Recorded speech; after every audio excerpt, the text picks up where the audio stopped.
Hello friends, welcome back to the channel, and happy Pride Month, because at the time of recording, I randomly decided I wanted to post something special for Pride.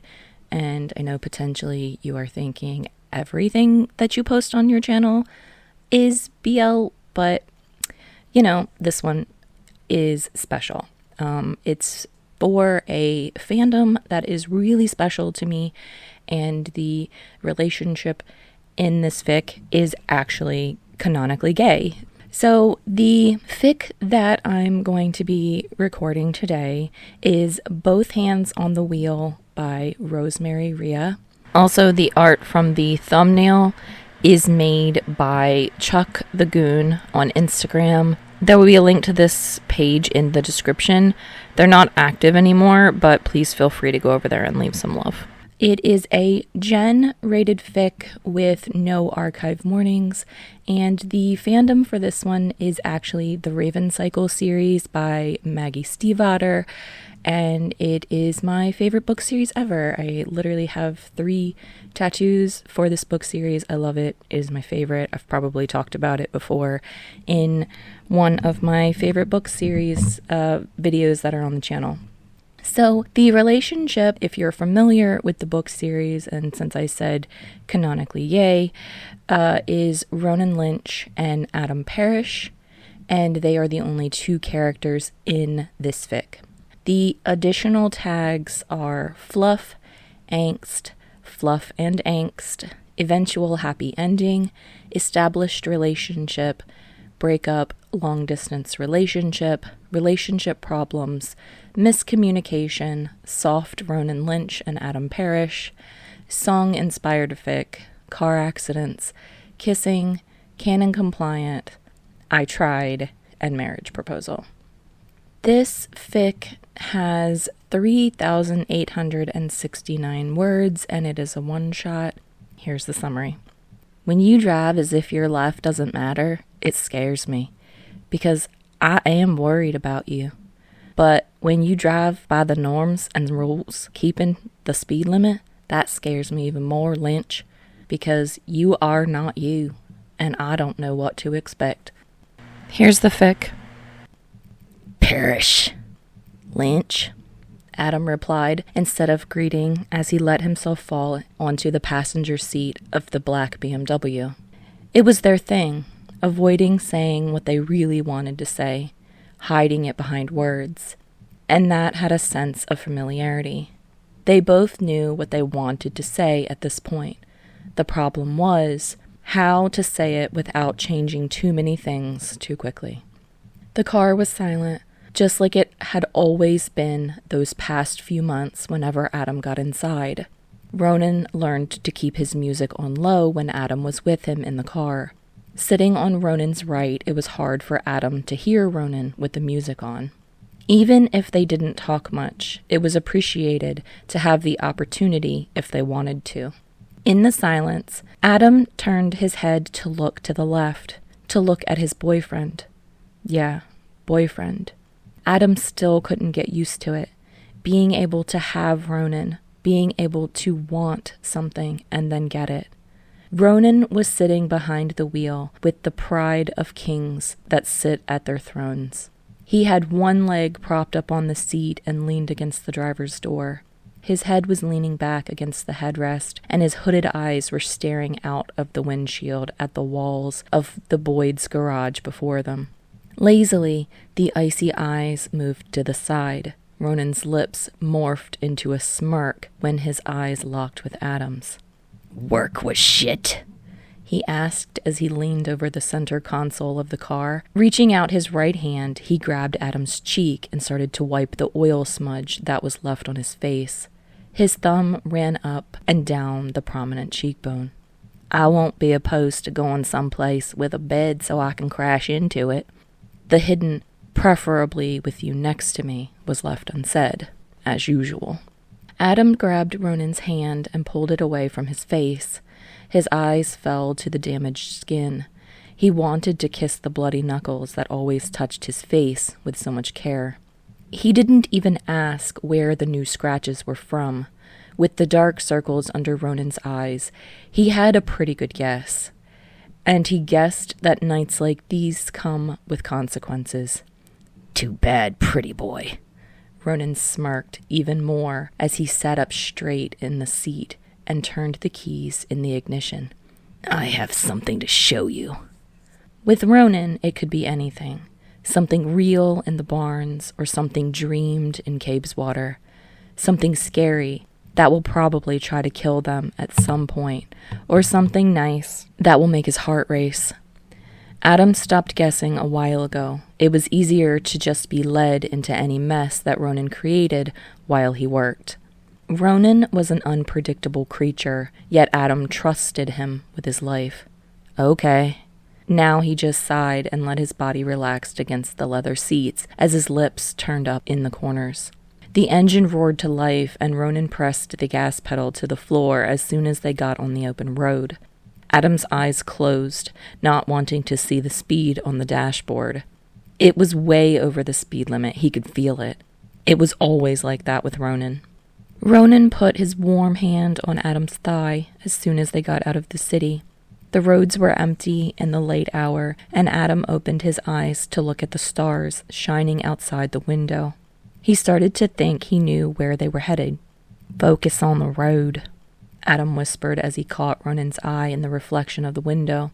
Swinging his left leg from side to side, he tried to get Ronan to put his hand on the steering wheel where it should be.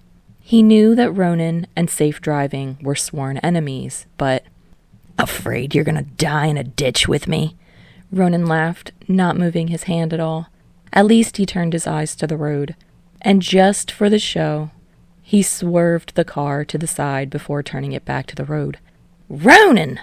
Adam screamed, immediately reaching out to hold onto something. "I hate you sometimes," he mumbled, trying to calm down his wildly beating heart. His heart was always beating a little faster around the dreamer, but not always in a good way. "Sure," Ronan laughed. Knowing Adam better than anyone else, he squeezed his knee before pulling his hand away, letting it rest on the gear shift. At least he pretended he was focused on driving. Adam turned his head to look at him, admiring the sharp features of Ronan's face. He looked good under nothing but moonlight and the LED lights from the dashboard. His eyes seemed to be darker than Adam remembered. There was something magical about him being in his element, behind the wheel on empty roads. "Stop staring, Parrish." "I don't want to." He smirked just as Ronan's eyes widened. The brakes were pressed to the floor. The tires squeaked against the asphalt. Adam's body got thrown forward, and he could already see himself flying through the windshield. It was Ronan's arm that stopped him from certain death, holding him back. "Fuck. You okay?" Ronan growled, his eyes not leaving the road before them, eyebrows furrowed. Adam only nodded in shock, trying to catch his breath. When his eyes could focus again, he looked up onto the road. 2 deer were staring back at them from before the car. His hands were shaking as he lifted them to grab Ronan's arm, still pressing him into the seat. "Adam?" Ronan asked as he tore his eyes away from the animals. Somewhere in the process, he pulled up the handbrake as he turned to look at Adam, who was very silent and still very much in shock. "Hey!" Ronan nudged his shoulder, and that seemed to get Adam out of the trance. His head snapped to the side, his blue eyes wide and dark. "The jokes about dying in a ditch are funny only as long as we make it out alive," he whispered. His words were laced with Henrietta's accent, and Ronan didn't miss the slight tremble in his voice. "It's not like this is my fault, and we're alive. You're okay," Ronan said calmly. It wasn't his first time, probably not the last time either. He knew what he was doing. Truth is, he might have not cared that much if he was alone, but Adam was in the car too. "Shut up," Adam replied and reached to grab Ronan's jacket. He pulled him closer and crashed their lips together before Ronan had the chance to catch up with the situation. Not that he was complaining. It's been quite some time since he had seen Adam so high on adrenaline. Sometimes he missed the Glendowers chase only because of this version of Adam, filled with adrenaline and fear. There was desperation in his every movement, the need to ground himself, convincing himself he's alive. Ronan's hands grabbed Adam's face, trying to control the messy kiss unsuccessfully. When Adam pulled away, still breathing erratically, he glared at Ronan with the heat in his gaze that Ronan missed the most.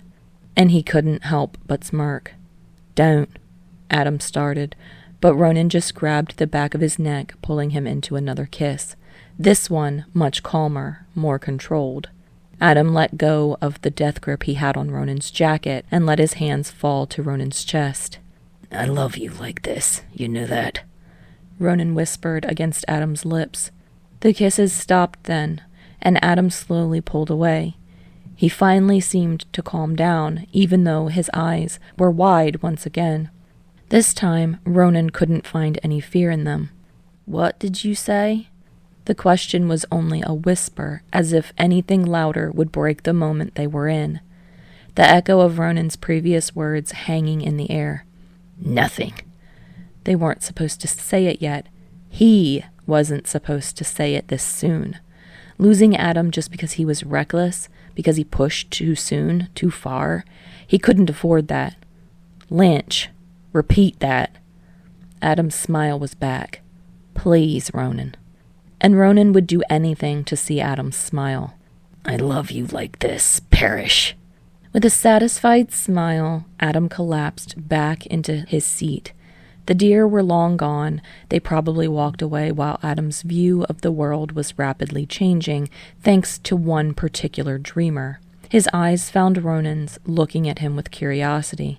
"Gansey wasn't lying when he said you are secretly romantic, was he?" "Fuck you, man." Ronan still laughed, even if he didn't get to hear the words he hoped for. "Screw this." Ronan turned the car back on and turned it around in the middle of the empty road. He can show Adam the surprise some other time. He had enough adrenaline for one night. Back in the city, Ronan stopped at the red light. It surprised Adam, considering the fact that it was almost midnight. If rules don't apply to Ronan Lynch during the day, he definitely didn't care about them at night. Still, the engine of the car was humming quietly when Adam's hand reached for Ronan's on the gear shift. "I love you too, Lynch." The words were whispered and hidden behind an accent that almost changed them completely. But Ronan smiled the same to himself. He glanced at Adam as the traffic light switched to orange. He switched the gear, speeding up on his way to the barns. Ever since then, Adam silently hoped that every traffic light would shine red just so Ronan would look at him like that again.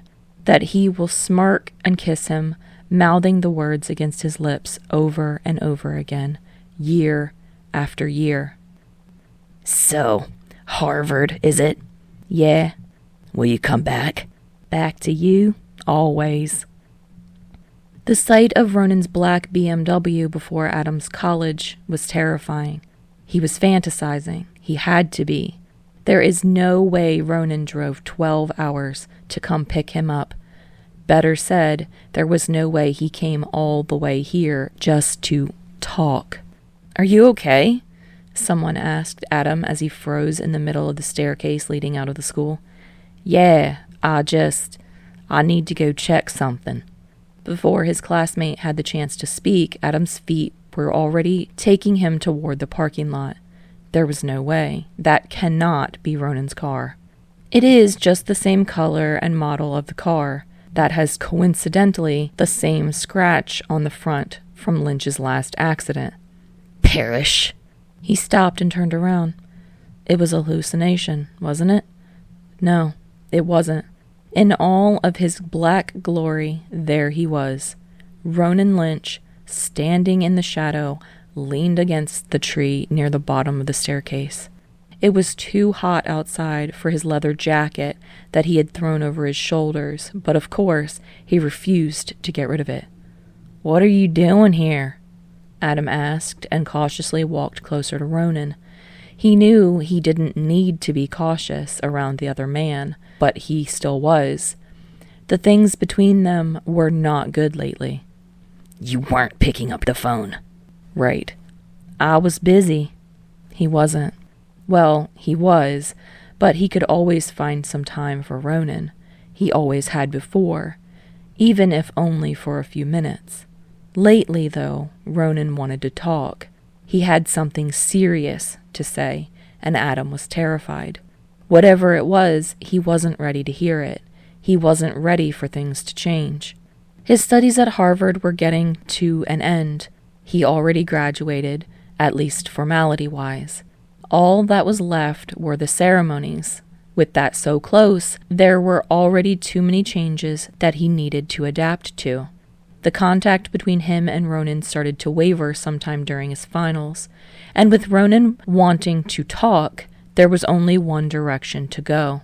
"Get in the car," Ronan mumbled as he started to walk to the BMW, not even waiting for Adam to follow.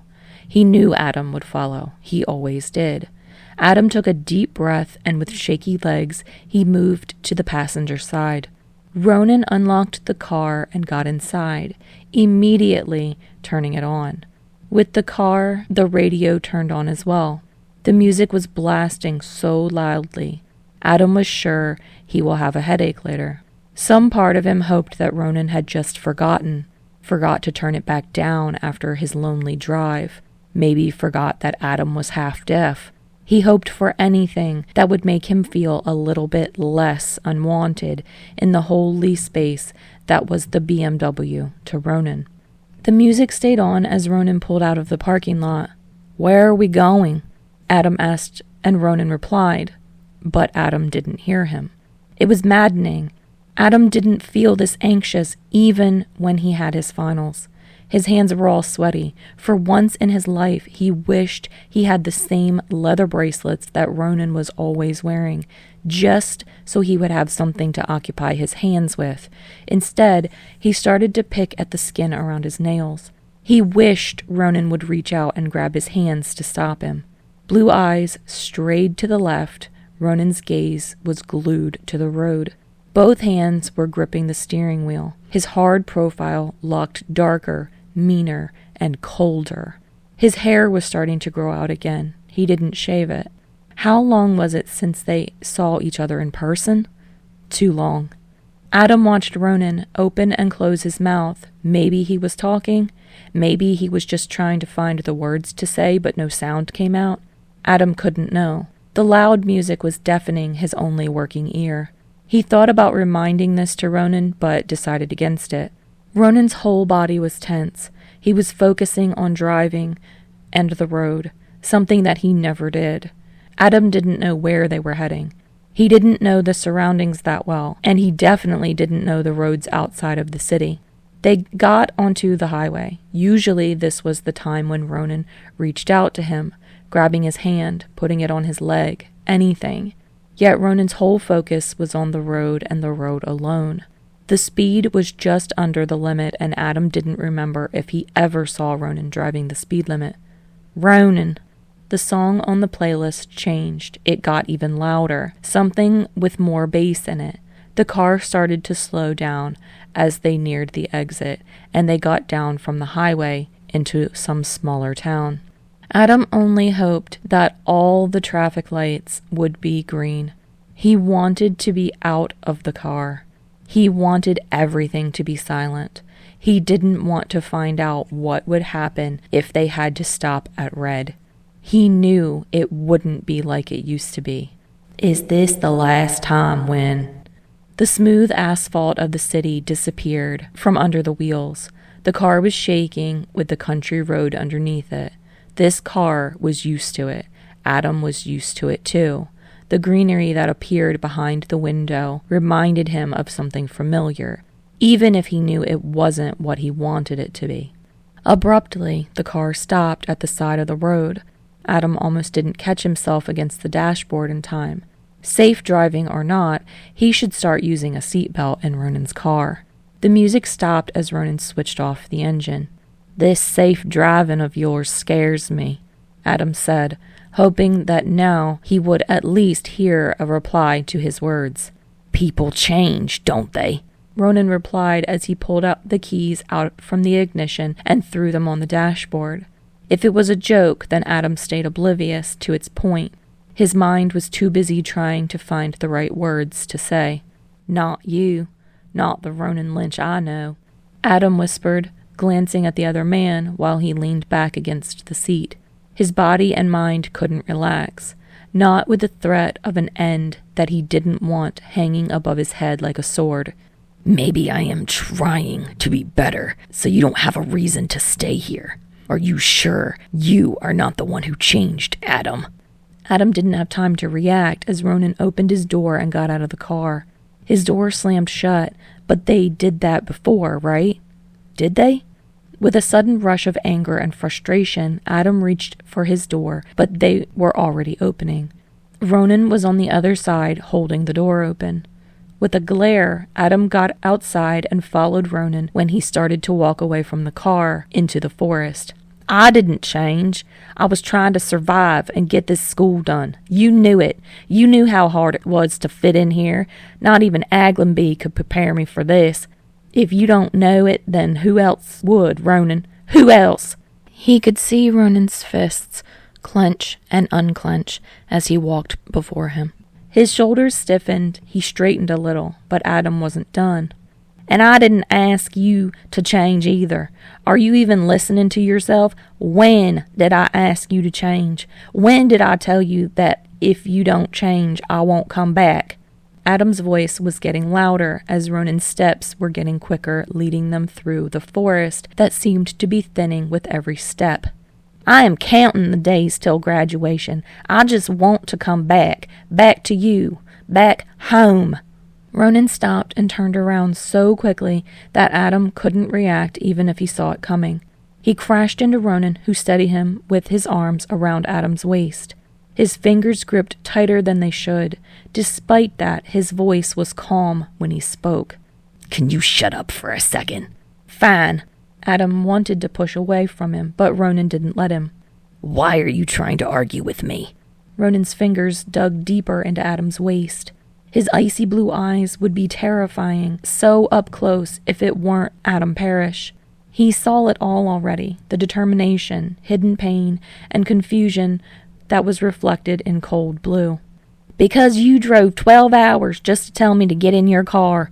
You drove to a place fit for murderers to drop their dead bodies, and then you tell me I've changed while you drive as if you've swapped bodies with fucking Declan. I don't know what's going on, but I won't just let you leave, even if you're done with me. I'm not giving you up without a fight." Adam's gaze was unwavering. The emotions in his eyes mirrored Ronan's. Except there was fear in them too. For a while, they just stared into each other's souls through their eyes, blue on blue, trying to understand. "I told you where we were going," Ronan whispered, and the grip on Adam's waist finally loosened. "And I didn't hear you. I'm half deaf, remember?" For a brief second, Adam saw guilt on Ronan's face. Then his hands let go completely, and Adam could step away. He felt as if he could breathe again. With the space between them, he knew he needed to calm down. "Fuck," was all Ronan whispered as he ran his hand through his growing hair. I forgot? I'm sorry, okay? I haven't seen you in so long, and I was freaking out about this since I sat in the damn car back in Henrietta. Hence the safe driving. Keep Declan far from my body and your head next time." Ronan said the last part with such disgust that Adam couldn't stop the smile that lifted the corners of his lips up. Maybe things didn't change after all. "You ruined my plans. It wasn't supposed to be like this, but you stopped talking with me. You're saying you're not letting me leave without a fight, but why would I ever leave? I thought I was the one who needed to do the fighting." They never said what they needed to say, and after all these years, it finally took its price. Adam's gaze softened, his heart stopping the rapid beating in his chest. This time, when he looked into Ronan's eyes, the storm of emotion was gone. They were just so stupid sometimes, both of them. "What's going on, Lynch?" "I came to ask you to come back home," he said as he pulled out a small black box from the pocket of his jacket. When he flipped it open, 2 silver rings shone in the sunlight that got into the forest through the crowns of the trees. What? Adam breathed out, his eyes jumping from the rings to Ronan's face. If you just didn't avoid my calls, I would ask first if you ever thought about this before, but damn it, I wanted to talk, to not freak you out. Did the fucking opposite, apparently. Are you asking me to marry you? Are you telling me to? Ronan. Yes or no, Parrish? Ronan stepped closer again. Adam couldn't breathe. This time, it was the good type of anxiety. The one you get when there are too many positive emotions to handle. He wanted to cry. They weren't done. Why are we going in the forest, though? Adam smiled. His body finally relaxed for the first time since seeing Ronan's BMW before his school. Adam. A warning. Yes? Do you even need to ask after that tantrum I yelled at you 5 minutes ago? Why are we in the forest? Ronan laughed. You are impossible sometimes. We weren't supposed to be in the forest, but someone couldn't keep their mouth shut. Ronan grabbed Adam's hand and put the ring unceremoniously on his finger. He did the same with the other ring and his own hand. Adam thought that it was right that way. Now, come on, I want to show you something. He hissed as he grabbed Adam's hand and started to lead him through the forest to their actual destination. Adam's smile almost hurt. His eyes still stung with unshed tears, but Ronan squeezed his hand a little tighter and looked back at him with a smirk. Tamquam. Alter. Eat 'em. Ronan finished for him, because saying, I love you, just didn't fit right. Maybe it never did in the first place. All right, friends, thank you so much for joining me for this one. I definitely know that the Raven Cycle series is, a bit more of a niche series, but I love it so much, and I'm so happy to get to share this one with you. I hope that the voices that I gave the 2 boys weren't too awful.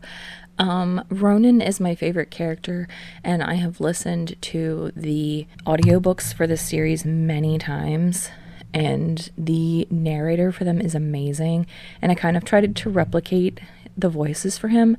Adam is very southern. They're from Henrietta, Virginia, so I tried to give him a southern accent, because in the books and the audiobooks, as much as he tries to hide his accent, it comes out a lot. And Ronan is just angry and kind of mean, very not Bakugo-esque, but he's kind of like Bakugo in a lot of aspects of who he is, and he is my absolute favorite character, and I love him from the second he stepped into the book. If you haven't read the book series and you just wanted to hear this fan fiction, I definitely suggest going to check it out. It's really good. If you've read it one time and you've been considering reading it again, I definitely say read it again. It's one of those book series that gets better each time you read it, even though you know the things that are happening and the twists and turns and stuff. It's so great. But anyway, yeah, I could sit and talk about the Raven Cycle series for forever, but I know that you guys don't want to listen to that. So thank you so much for coming to join me for this fan fiction. Happy Pride again. And I hope that you'll come back and join me for another podfic on the channel. The link to the original fic is in the description. It definitely doesn't have enough love over on AO3, so please consider going over there and leaving some. And if you come back to join me for another podfic, then I'll see you next time.